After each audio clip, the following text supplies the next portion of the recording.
Your answer was ongo.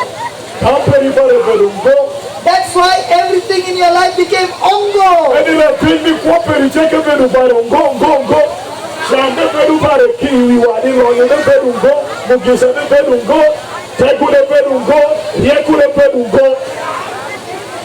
My life for 33 years was, what was it? Ongo. My life for 33 years was ongo. And I was crying, in pain, problem after problem. But one day I saw that. Jesus said to me, if you believe, if you believe, if you believe, the very thing that I did, you will do it also. So now it is one more.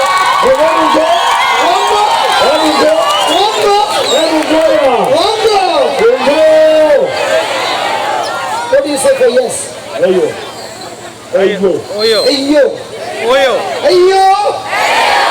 Ayo. Ongo. Ongo.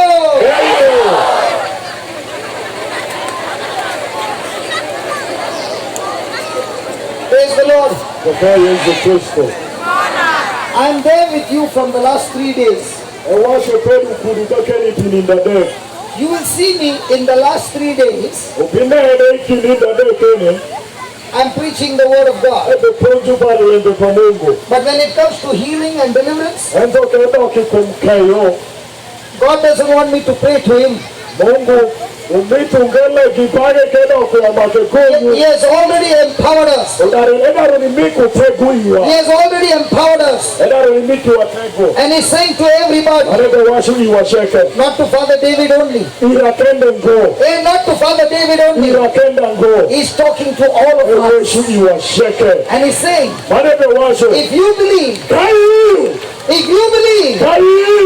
the very things I do, you will do the same. You will do the same. You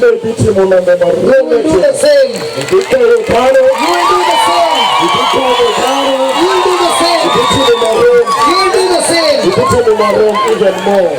Now let me ask you, when you want to cook food, you go to Father David. Father David, please cook food for me. No. Oil.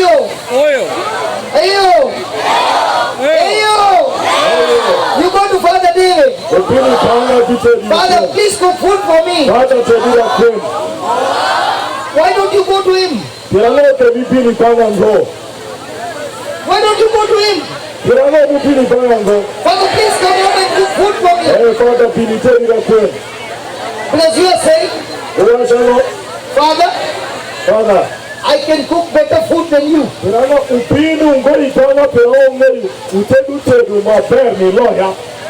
Is that right? Is that right? In the same way Jesus is saying, if you can believe more than Father David,